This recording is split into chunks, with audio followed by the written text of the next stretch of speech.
So students, अभी तक हम लोगों ने देखा कि किस तरह से हम पाइथन में मॉड्यूल क्रिएट करते हैं, किस तरह से how can we create a module on Python and how can we import any module in our program. And in the current chapter named as Python libraries, इसमें अब हम लोग देखेंगे कि वैसे तो लाइब्रेरी के बारे में एक डेफिनेशन हम लोगों ने पढ़ लिया था कि library is the collection of modules, library is the collection of an number of modules. So एक बार फिर से हम लोग लाइब्रेरीज़ के बारे में देखेंगे, बिल्ट इन लाइब्रेरीज़ और या कह लीजिए स्टैंडर्ड लाइब्रेरीज़, इन सब के बारे में हम लोग आज ब्रीफ डिस्कशन करेंगे, क्योंकि बहुत सारी लाइब्रेरीज़ होती हैं पाइथन के अंदर जो कि अलग अलग तरह के वर्क को परफॉर्म करने के लिए यूज़ की जाती हैं. तो libraries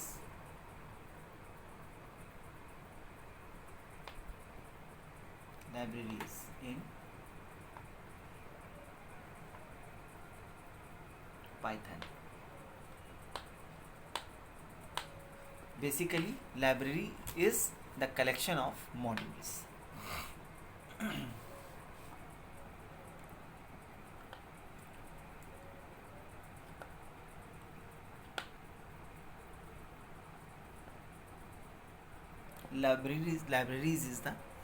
Libraries are the collection of modules. So, कौन सी, how many types of standard libraries are used in Python? So standard libraries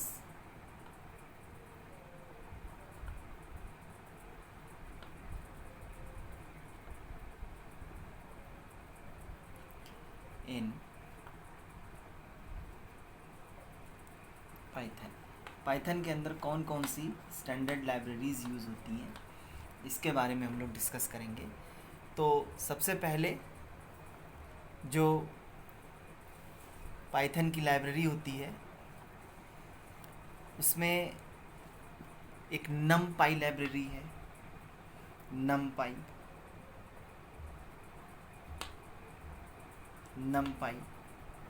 ये numpy लाइब्रेरी बेसिकली आपकी न्यूमेरिक एरेज को मैनिपुलेट करने के लिए यूज़ की जाती है. टू मैनिपुलेट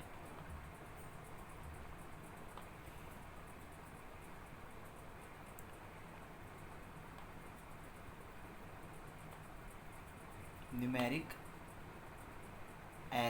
एरेज का मतलब लिस्ट, जो हम लोगों ने अभी 11th में पढ़ी थी.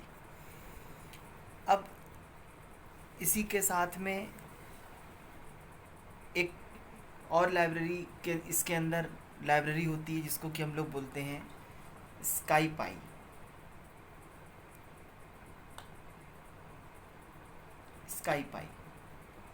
अब ये जो स्काईपाई लाइब्रेरी है ये फॉर साइंटिफिक कैलकुलेशन, मतलब it is used for scientific, बहुत शॉर्ट में मैं लिख रहा हूँ इसमें, फॉर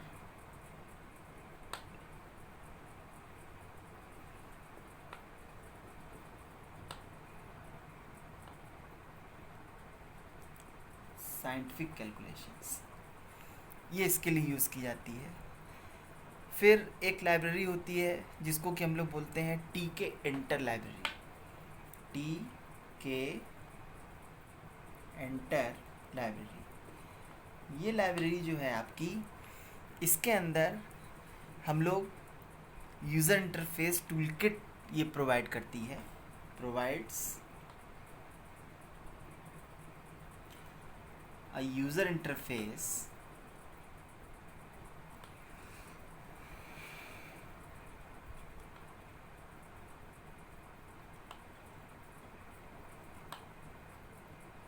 टूल किट, इसीलिए हम लोग इसको टीके एंटर के नाम से जानते हैं. इसके अलावा एक और जो बहुत इम्पॉर्टेंट लाइब्रेरी है जिसका हम लोग आगे चल करके डेटा विजुलाइजेशन में हम लोग यूज़ करने जा रहे हैं, वो होती है मैटप्लॉट लिब. मैटप्लॉट लिब मतलब ये इसका बहुत ज़्यादा हम लोग यूज़ करेंगे आगे चल करके। इसका एक सॉफ्टवेयर होता है, उसको हम लोग डाउनलोड करके फिर हम लोग चार्ट है, इसके अलावा ग्राफ्स है या फिर प्लॉट्स हैं, इन सबको जब हम लोग क्रिएट करेंगे डेटा एनालिसिस के टाइम पर, तो हम लोग इस लाइब्रेरी का यूज़ करेंगे। तो इसमें मैं लिख देता हूँ for plot, graph and charts etcetera.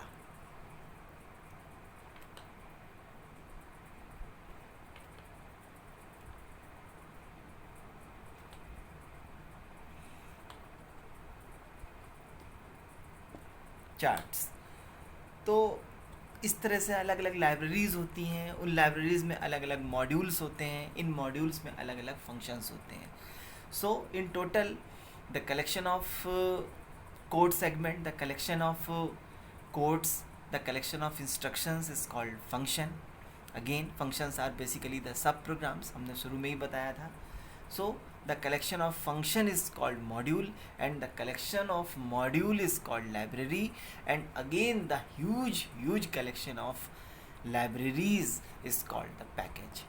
तो इस तरह से हम इसका कैटेगराइजेशन करते हैं.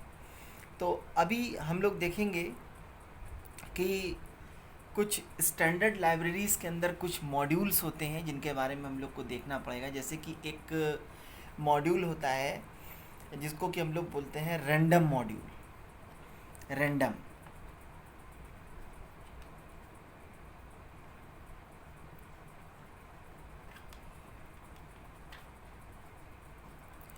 ये रैंडम मॉड्यूल जो है वो it is use to generate the random numbers.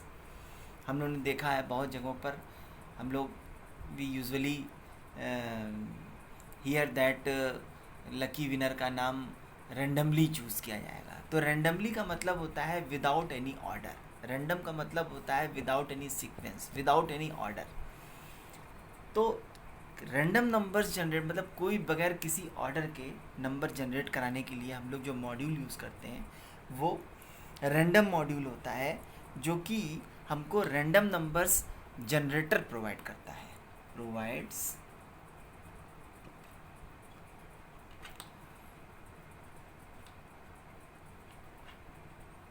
Random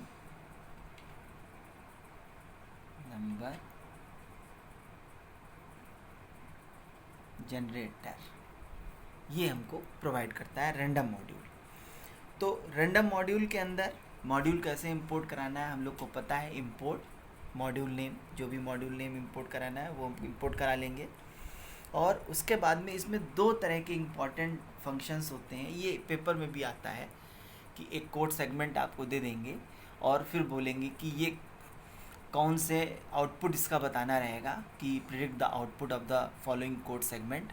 और फिर हमको ये देखना पड़ेगा कि इसमें कौन कौन से पॉसिबल आउटपुट हो सकते हैं, क्योंकि रैंडम नंबर्स के केस में आप कंफर्म नहीं हो सकते हैं कि यही आउटपुट होगा, क्योंकि रैंडम नंबर में हो सकता है मतलब एक से ज़्यादा मतलब आउटपुट भी पॉसिबल होते हैं. तो ऐसे केस में जब हम लोग इस प्रोग्राम को यहाँ पे थोड़ा सा मैं इसको ब्रीफ कर देता हूँ कि ऐसे केस में जब हम लोग इस तरह के रैंडम नंबर्स के प्रोग्राम जब करते हैं आउटपुट निकालने के, तो उसमें हम लोग ये नहीं देखते हैं कि क्या आउटपुट होगा. उसमें हम लोग ये देखते हैं कि कौन सा आउटपुट, कौन सा ऑप्शन इसमें नहीं आएगा, रैंडम नंबर में कौन सा नंबर नहीं जनरेट हो सकता. तो इस तरह से करके हम लोग पॉसिबल आउटपुट तक उसको प्रिडिक्ट कर पाते हैं. खैर, इसके बाद में रैंडम मॉड्यूल्स में अलग तरह के फंक्शंस होते हैं. पहला फंक्शन होता है जिसको हम लोग बोलते हैं random without any parameter. Random with no parameter. और एक होता है रैंड INT. सेकंड है रैंड INT. और यहाँ पर A, B दो वेरिएबल्स इसके अंदर होते हैं, जहाँ पर A is the lower limit होती है और B is the upper limit. ये मतलब ए जो है वो लोअर लिमिट है और बी अपर लिमिट है। जैसे कि मान लीजिए हमने लिखा यहाँ पे कि रेंड INT, और यहाँ पर मैं लिख दिया, यहाँ पे लिखा मैंने 15,35। तो अब ये रेंड INT फंक्शन जो है वो 15 से लेके 35 तक के रेंज के बीच में रैंडम नंबर्स जनरेट करेगा। लेकिन अब कौन से नंबर जनरेट करेगा, ये क्योंकि फंक्शन ही ऐसा है रैंडम नंबर जनरेट करने का, इसलिए हम इसको प्रिडिक्ट नहीं कर सकते हैं कि ये पहले 16 जनरेट कर, पहले 16 प्रिंट करेगा या पहले 17 प्रिंट करेगा या पहले कोई और नंबर प्रिंट करेगा। अच्छा, और ये जो रैंडम फंक्शन है विदाउट एनी पैरामीटर, ये रैंडम फंक्शन जो होता है वो 0 से ले करके 1 तक की वैल्यू को रैंडमली प्रिंट करता है। ये जो रैंडम फंक्शन है जिसमें कोई भी पैरामीटर नहीं होता, ये 0 से लेकर के 1 तक के रैंडम नंबर्स जनरेट करता है। ये बेसिकली फ्लोटिंग पॉइंट नंबर्स होते हैं, 0.1, 0.2, 0.3, 0.5, कुछ भी हो सकता है, रैंडम नंबर्स हो सकते हैं। तो ये दो तरह के रैंडम फंक्शंस होते हैं जो कि रैंडम मॉड्यूल में होते हैं, और ये रैंडम नंबर्स को जनरेट करने के लिए यूज़ किए जाते हैं। चलिए, अब इसके बाद में हम लोग ये चैप्टर एक्चुअली क्या है कि Python libraries, Python modules and Python package तीनों एक ही चीज़ हैं, मतलब तीनों एक ही चीज़ के सब सेक्शंस हैं, अलग अलग सेक्शंस हैं। तो इसमें हम लोग इस चैप्टर के अंदर, नाम तो चैप्टर का है कि यूजिंग द पाइथन लाइब्रेरीज, लेकिन पाइथन लाइब्रेरीज के अंदर क्या है, पाइथन मॉड्यूल्स हैं, और पाइथन मॉड्यूल्स के अंदर क्या है, पाइथन फंक्शंस हैं। तो हम लोग इस चैप्टर को डिस्कस करते टाइम पर मॉड्यूल, फंक्शंस, लाइब्रेरी, इन तीनों के बारे में हम लोग टाइम टू टाइम हम लोग डिस्कस करते रहेंगे। तो ये आपका पाइथन लाइब्रेरीज़ के रैंडम फंक्शन है। इसके अलावा ये कुछ वेरी वेरी इंपॉर्टेंट लाइब्रेरीज़ हैं जिनका की यूज़ हमको आने वाले टाइम में करना है। इसके आगे हम लोग डेटा विजुलाइजेशन पढ़ेंगे, तो डेटा विजुलाइजेशन में पाईप्लॉट रहेगा, तो पाईप्लॉट में हम लोग इन सारी लाइब्रेरीज़ का यूज़ करेंगे। तो अब हम लोग एक ब्रीफ डिस्कशन करेंगे कि सम इम्पॉर्टेंट और some top libraries which are used in Python, इनके बारे में हम लोग एक बहुत ब्रीफ डिस्कशन करेंगे।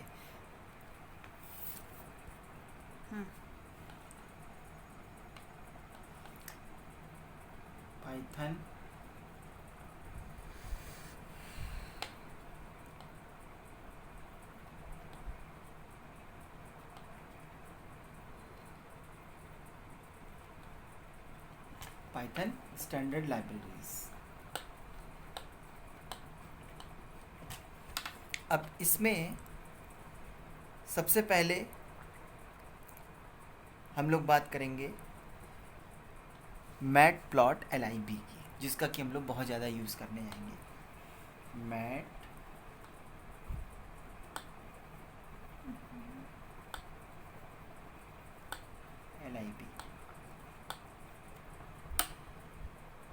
ये लाइब्रेरी जो है, it is a 2-dimensional plotting library which supports charts, plots and graphs. जैसा कि अभी मैंने पहले बताया कि supports charts, plots and graph.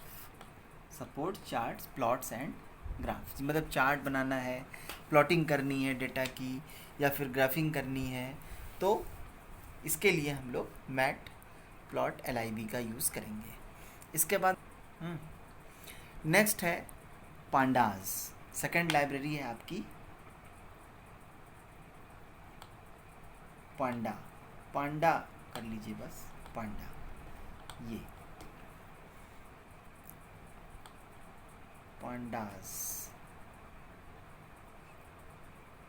ये लाइब्रेरी क्या है, एक high performance, easy to use data structure and data analysis tool है। ये हाई परफॉर्मेंस, ये basically it provides high performance, easy to use data structures and data analysis tool. तो इसको भी लिख लीजिए एक लाइन कि provides high performance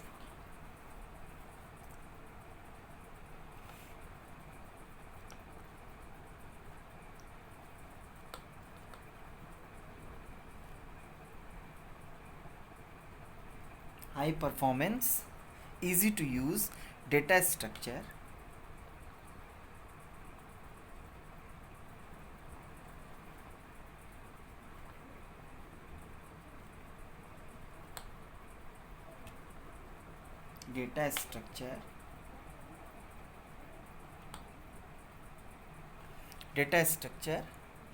and data analysis tool.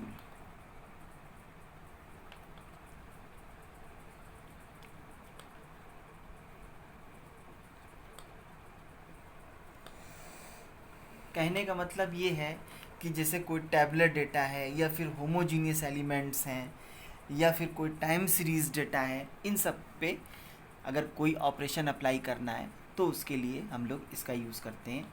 या इसमें हल्का सा लिख लीजिए आप कि होमोजीनियस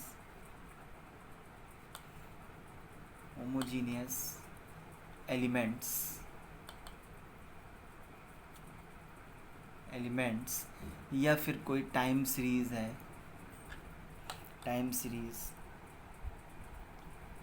या फिर कोई टैबुलर डेटा है,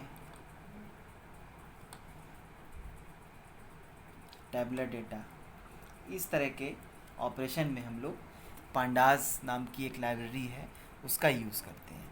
इसके बाद में फिर थर्ड आता है request.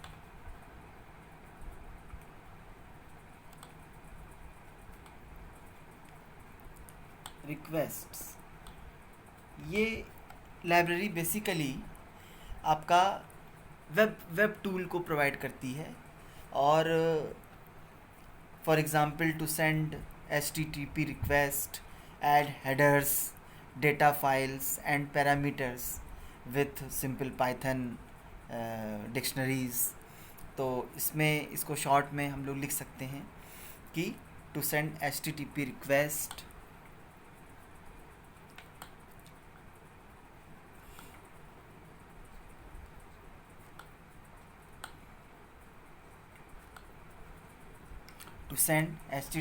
Request, add headers, etc.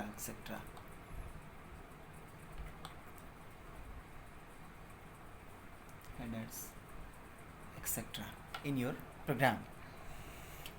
इसके बाद में फिर नेक्स्ट जो आपकी नेक्स्ट पाइथन लाइब्रेरी है वो है numpy। Very important, numpy। अब ये numpy मैंने अभी बताया कि न्यूमेरिक एरेज को मैनेज करने के लिए यूज़ की जाती है, to manage numeric arrays.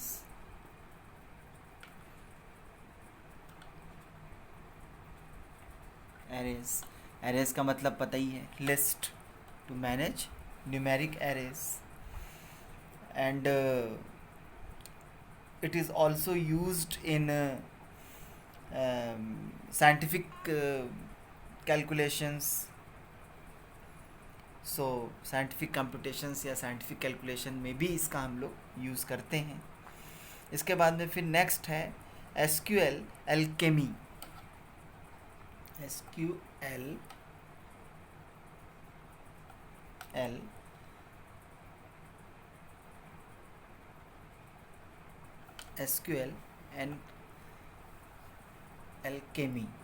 SQL Alchemy जो है for efficient and high performing database access के लिए यूज़ की जाती है। Used for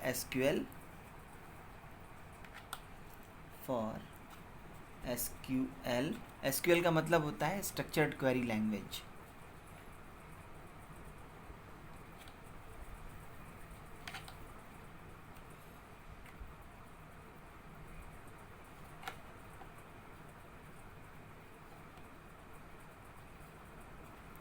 structured query language में, और साथ ही साथ डेटाबेस एक्सेस के लिए हाई परफॉर्मेंस एंड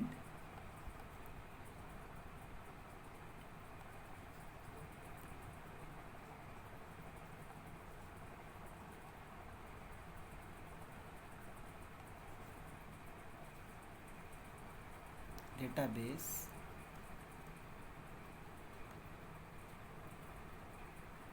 एक्सेस में इसका हम लोग यूज़ करते हैं। इसके बाद में फिर जो नेक्स्ट लाइब्रेरी जो है उसको हम लोग बोलते हैं ब्यूटीफुल सूप के नाम से होती है ये।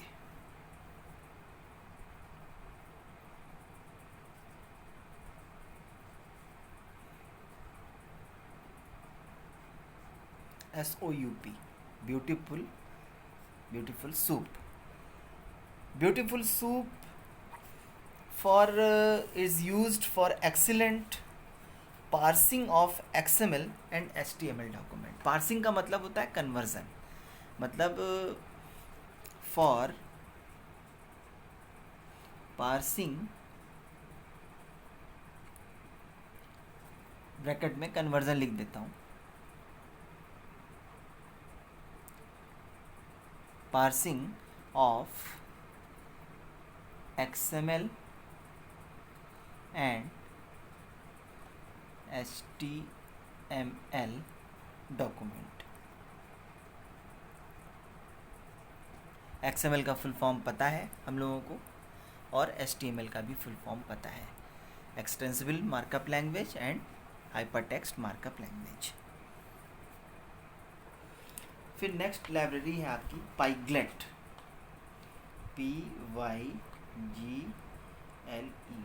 पाइगलेट। ये लाइब्रेरी ये गेम वगैरह मतलब डेवलप करने के लिए यूज़ की जाती है, to develop the game, to develop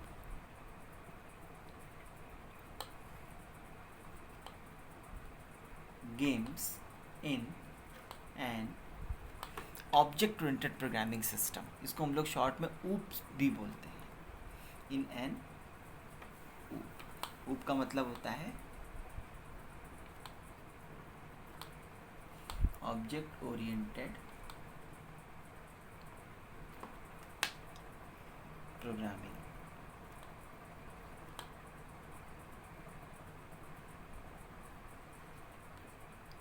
system. ये एक ऑब्जेक्ट ओरिएंटेड प्रोग्रामिंग इन्वायरमेंट में या फिर ऑब्जेक्ट ओरिएंटेड प्रोग्रामिंग सिस्टम में गेम डिज़ाइन करने के लिए, गेम डेवलप करने के लिए इसका यूज़ हम लोग करते हैं। फिर नेक्स्ट आती है आपकी स्काईपाई के बारे में तो मालूम ही है आप लोगों को।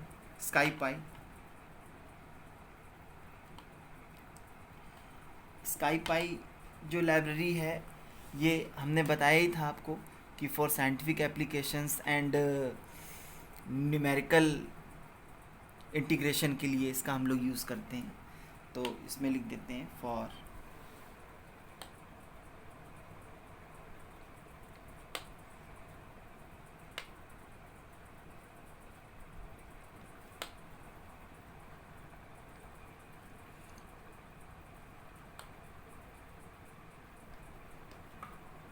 Numerical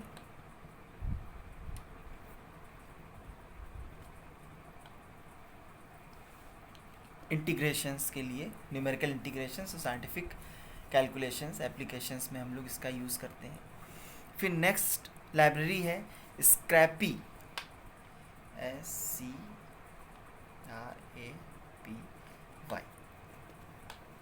SCRAPY।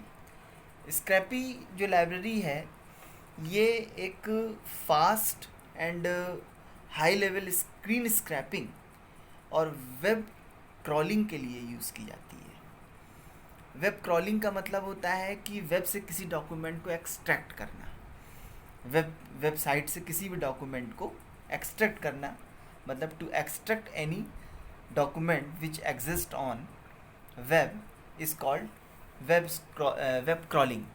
एंड स्क्रैपिंग का मतलब ये है कि स्क्रीन स्क्रैपिंग जैसे हम लोग करते हैं, स्क्रीन को अलग अलग कई सारे पार्ट्स में डिवाइड कर देते हैं या फिर स्क्रीन में जो भी अनवांटेड एलिमेंट्स होते हैं उनको हम डिलीट कर देते हैं। इस तरह का जो प्रोसेस होता है that is called screen scraping. तो basically used for screen scraping, web crawling, used for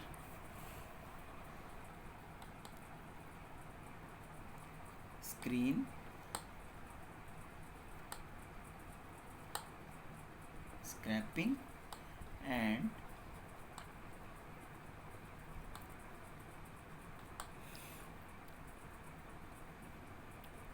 web crawling. And sometimes this library is also used in automated testing में भी इसका हम लोग यूज़ करते हैं. कभी कभी लिख देते हैं कि ऑल्सो यूज्ड इन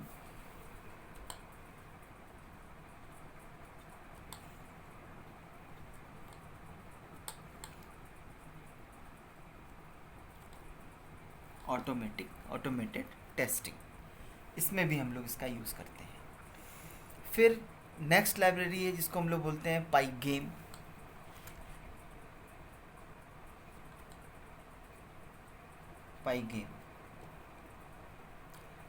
ये लाइब्रेरी पाइगेम बेसिकली ग्राफिक्स ऑडियोज़ के साथ में ऑपरेशन परफॉर्म करना होता है, तो हम लोग इस लाइब्रेरी का यूज़ करते हैं. मतलब इसको हम लोग लिख सकते हैं for working with platform independent graphics and audio. तो इसमें लिख देते हैं कि for working with platform independent का मतलब कि हर एक ऑपरेटिंग सिस्टम में, मैक ऑपरेटिंग सिस्टम में भी, लिनक्स ऑपरेटिंग सिस्टम में भी, शेल इन्वायरमेंट में भी, या फिर विंडोज़ ऑपरेटिंग सिस्टम, हर एक ऑपरेटिंग सिस्टम में ग्राफिक्स और ऑडियो को ये क्या कहते हैं मैनेज करने के लिए यूज़ की जाती है. For working with platform independent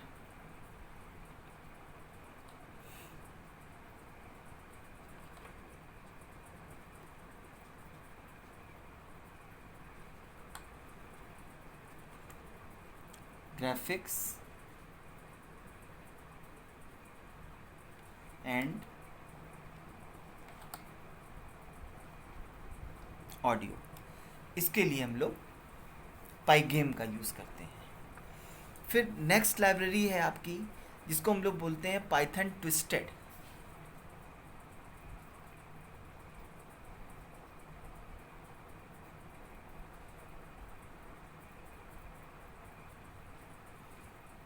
Python twisted. अब ये लाइब्रेरी का काम क्या है कि ये इवेंट ड्रिवन नेटवर्किंग इंजन होता है एक तरह का. मतलब नेटवर्किंग से रिलेटेड अगर कोई ऑपरेशन परफॉर्म करना है तो हम लोग पाइथन ट्विस्टेड लाइब्रेरी का यूज़ करते हैं. तो इसमें लिख सकते हैं आप it is a event driven for event driven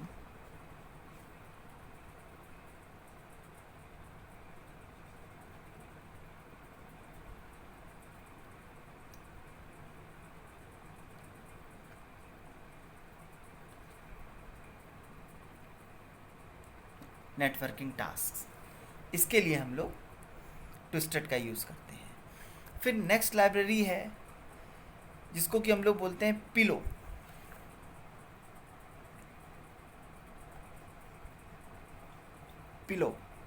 अब इसका क्या काम है? It is used for working with images. मतलब इमेज के साथ में अगर आपको वर्क करना है तो उसके लिए हम लोग इस लाइब्रेरी को यूज़ करते हैं. तो यूज्ड फॉर वर्किंग विथ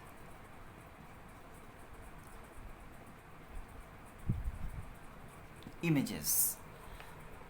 ठीक है.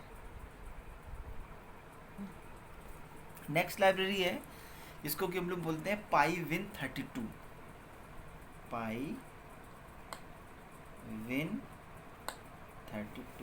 मतलब ये 32 बिट विंडोज़ ऑपरेटिंग सिस्टम है, उसके लिए यूज़ की जाती है. तो ये लाइब्रेरी जो होती है बेसिकली हम लोग विंडोज़ के साथ जब इंटरेक्ट करते हैं, विंडोज़ ऑपरेटिंग सिस्टम के साथ इंटरेक्ट करते हैं तो हम लोग इसका यूज़ करते हैं. तो provides useful methods and instructions या provide useful functions and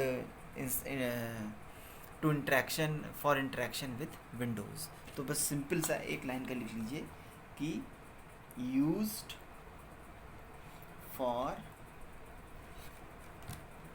interaction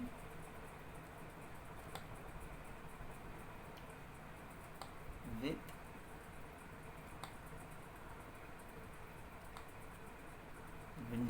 Windows यहाँ पे विंडोज़ ऑपरेटिंग सिस्टम से हमारा मतलब है। फिर नेक्स्ट है कि WX पाइथन, एक लाइब्रेरी होती है WX Python, WX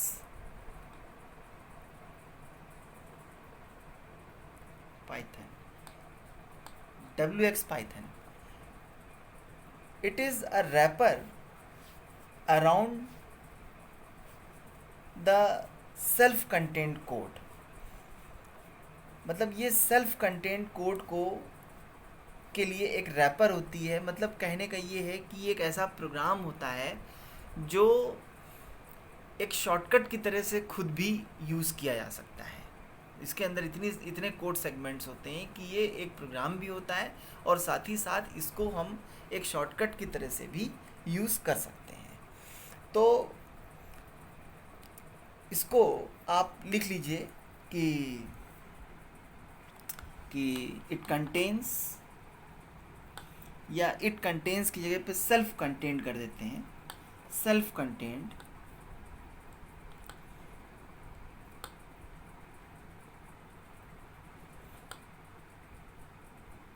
program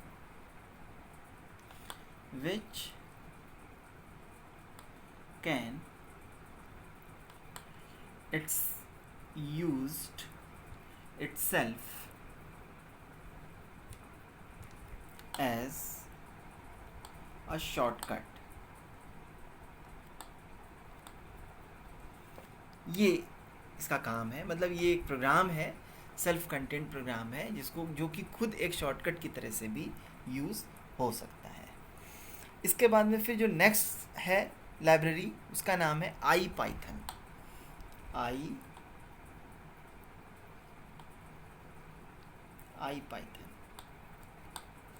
Python हो सकता है कि हो क्या सकता है, ये है ही है कि ये सारी लाइब्रेरीज़ आपकी बुक में नहीं दी होंगी।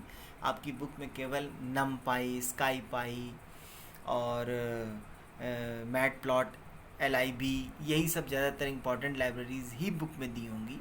तो उसके बारे में तो हम लोग डिटेल स्टडी करेंगे ही करेंगे, लेकिन साथ ही साथ you must know about each and every library which are used in Python.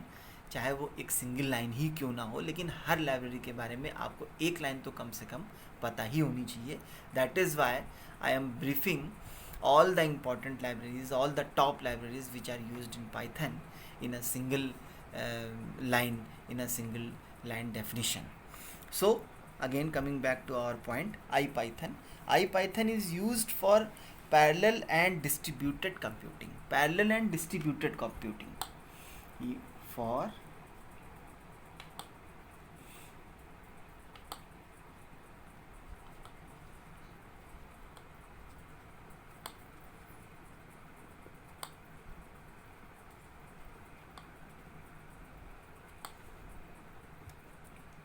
Parallel distributed computing का मतलब होता है ये लाइब्रेरी बेसिकली यूनिक्स या लिनक्स ऑपरेटिंग सिस्टम में यूज़ की जाती है, जहाँ पर multi level security system exist करता है। जैसे कि मान लीजिए एक एडमिनिस्ट्रेटर है, उसका सिक्योरिटी लेवल कुछ और होगा, उसके अंडर में काम करने वाले मान लीजिए बहुत सारे सुपरवाइज़र्स हैं, तो उनका सिक्योरिटी लेवल अलग होगा। उसके बाद में फिर उस सुपरवाइज़र्स के भी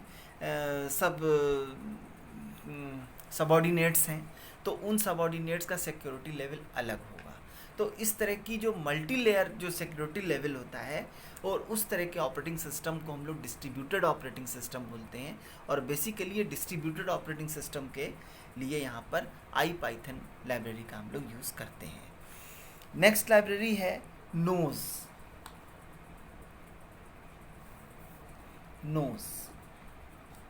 अब ये नोज लाइब्रेरी क्या करती है, ये अल्टरनेट टेस्ट डिस्कवरी करती है।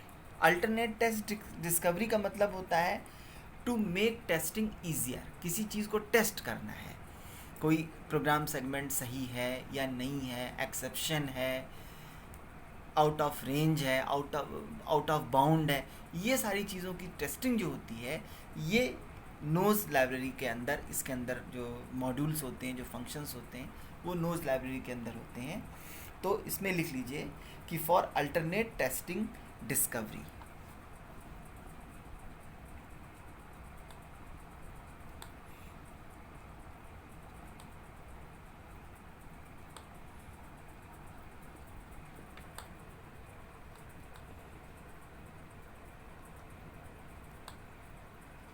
या फिर ब्रैकेट में आप लिख सकते हैं टू मेक टेस्टिंग।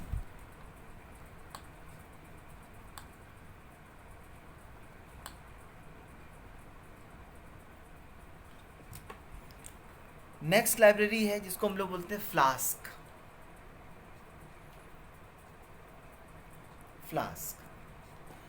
ये लाइब्रेरी जो है ये वेब फ्रेमवर्क को यूज़ करने के लिए इसका हम लोग यूज़ करते हैं, या ईजियर लैंग्वेज में कहें तो वेब डेवलपमेंट के लिए हम लोग इस लाइब्रेरी का यूज़ करते हैं for doing web framework.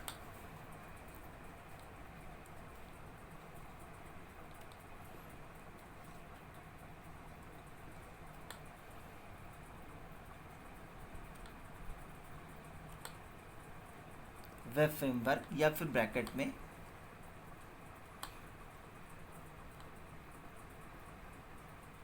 Web development, इस तरह से ये सब कुछ। इसके अलावा और भी बहुत सारी लाइब्रेरीज़ होती हैं, जैसे कि URL-LIB होती है, एक होती है आपकी URL-LIB। अब ये लाइब्रेरी जो है ये बेसिकली आपका ये भी जो है HTML डॉक्यूमेंट्स वगैरह को फैच करने के लिए यूज़ की जाती है, उसको एक्सट्रैक्ट कराने के लिए, किसी वेब पेज की रिक्वेस्ट के लिए। तो इसमें भी लिख लीजिए फॉर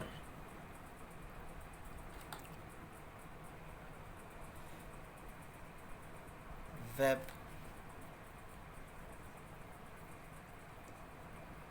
इस तरह के ऑपरेशंस, अगर आपको कोई रिक्वेस्ट करनी है किसी HTML पेज की, या फिर कोई आपको किसी का हेडर लगाना है, तो इस तरह की या URL, या इसको शॉर्ट में लिख लीजिए आपकी basically used in URLs, for URLs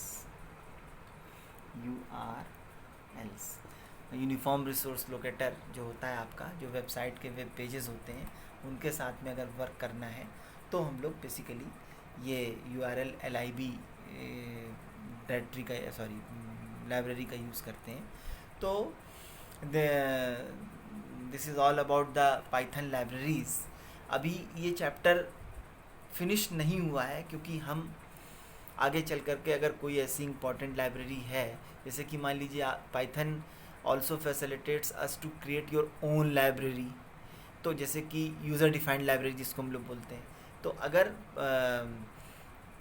हमको खुद की लाइब्रेरी अगर क्रिएट करनी है तो कैसे क्रिएट करेंगे, उस लाइब्रेरी को अगर अपने प्रोग्राम में इंपोर्ट कराना है तो कैसे इंपोर्ट कराएंगे। ये 2 टॉपिक अभी और बचे हैं, और साथ ही साथ एक टॉपिक और है, what is package and what is the functioning of a package in Python. तो ये 2 टॉपिक्स बचे हैं, and you have to prepare all the notes by with the help of this lecture. आपको सारे नोट्स प्रिपेयर करने हैं, अपनी copy पर लिखने हैं, और क्योंकि ये आपको बुक में नहीं मिलेगा। कुछ लाइब्रेरीज़ तो आपको बुक में मिल जाएंगी, लेकिन ये सारी लाइब्रेरीज़ आपको बुक में नहीं मिलेंगी। और फिर भी मैंने ब्रीफ इंट्रोडक्शन हर एक लाइब्रेरी के बारे में दिया है, क्योंकि जैसे आपको पता रहे कि ये लाइब्रेरी किस पर्पस के लिए यूज़ की जाती है, और ये भी एक लाइब्रेरी होती है पाइथन के अंदर। तो बाकी as per the requirement of our practical working, as per the requirement of our practical session, whatever libraries are used, we will import and we will use that specific library and required modules and required functions. But in spite of that, you must know how many types of libraries are used in Python, and at least one line you should know about all the library which are used in Python. So आज के लिए इतना ही। Thank you so much.